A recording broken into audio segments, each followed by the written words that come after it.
Hi, we're going to read Psalm 77. This is another psalm of Asaph. I cry aloud to God, and He will hear me. In the day of my trouble, I seek the Lord. In the night, my hand is stretched out without wearying. My soul refuses to be comforted. When I remember God, I mourn. When I meditate, my spirit faints. You hold my eyelids open. I am so troubled that I cannot speak. I consider the days of old, the years long ago. I say, let me remember my song in the night. Let me meditate in my heart. Then my spirit made diligent search. Will the Lord spurn forever and never again be favorable? Has His steadfast love forever ceased? Are His promises at an end for all time? Has God forgotten to be gracious? Has He in anger shut up His compassion?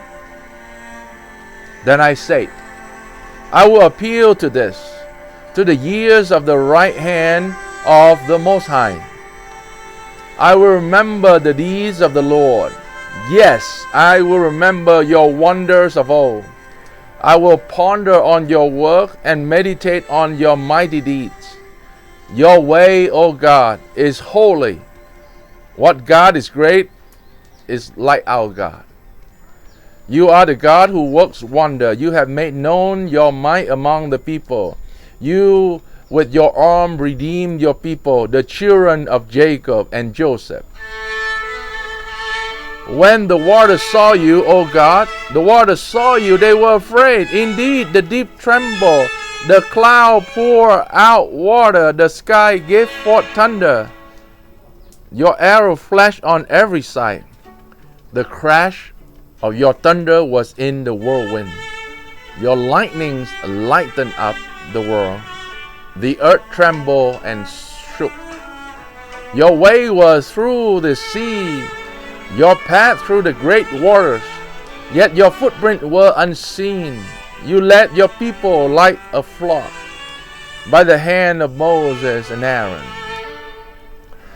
This psalm is interesting in many ways because opening lines are, it's a crying out aloud, not in silence. You know, the psalmist seems to encourage those who read out, like you have to be real, just cry out. Is it pain? You cry out aloud. And He will hear us. And in the day of trouble, we need to learn to seek the Lord, because people will seek the rock, the peace, the sun, the sky, the job, the career, but we seek the Lord. And in the night, my hands spread out without wearing. Lord, where are you? I need help. You know, and even in pain, we feel like we have refused to be comforted. I don't know if you have experienced about excruciating pain that sometimes we refuse to be treated.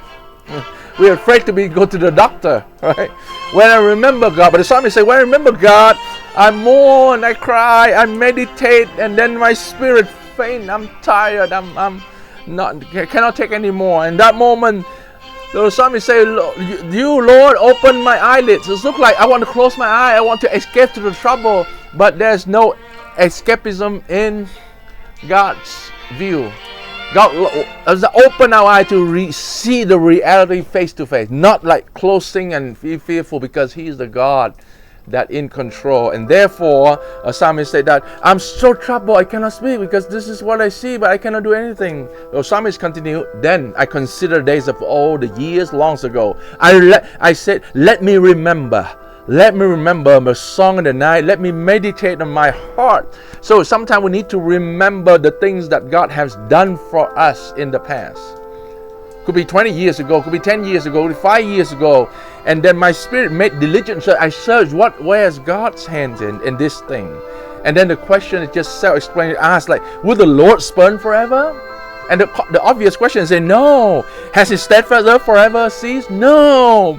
And are His promises at an end for all time? No. Has God forgotten to be gracious? No. Has he anger shut up his compassion? No. You can relate if you're a parent. You can relate sometime. I wish that all our children know this secret, this trick. Like if our son and daughter say, "Dad, will you be angry for another day? Can we be friend again? Can we make reconciliation?" Sometimes in my personal search, sometimes I say, I didn't speak for my son for several hours. It just like feel like a long time for our children. Sometimes we don't speak to them. And the psalmist said, "Lord, you keep silent for that? And will your anger shut up your compassion?" And the obvious answer is no. God's steadfast love will be forever, endure forever, and His compassion forever. And then the psalmist says in verse 10, "I appeal to this, like I remember you are the hand of Most High. I remember your goodness, Lord. I remember the wonders that you did, Lord. As I meditate on that, I know that you are holy, and because you are holy, then everything will be falling in place." The ultimate attribute of the Lord, of God, is holiness. What God is great like our God. Other God may show love, may show compassion, but if any God's little ass, or if not holy, then everything will be corrupted. Even our own love, human love, show to other is a corrupted version somehow. That's why we need to have God's perfected love fill our heart, and we begin to regenerate our heart, so that we can have a near Christ-like love and compassion.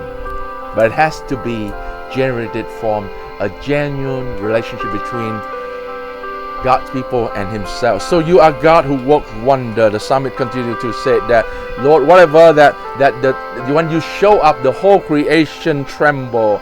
And then your way to the scene, and he talked about all the creation being bowed down, worship the Lord in fear and trembling. What about human? God sometimes withhold His hand certain thing in our life and open our eyelids, allow us to see the reality. And yet in pain and in church, and we crying out, and we ask ourselves like a psalmist, like, Lord, will you stop? Your steadfast love will be stopped. Instead, the answer will be no. God's steadfast love will endure forever. And will His anger shut off His compassion? No, because He has been showing compassion to His Son, Jesus Christ. So my hope and my prayer for all of us, we can be embracing our pain, our sorrow, in the midst of hope, and knowing God's steadfast love endures forever. I will see you next time.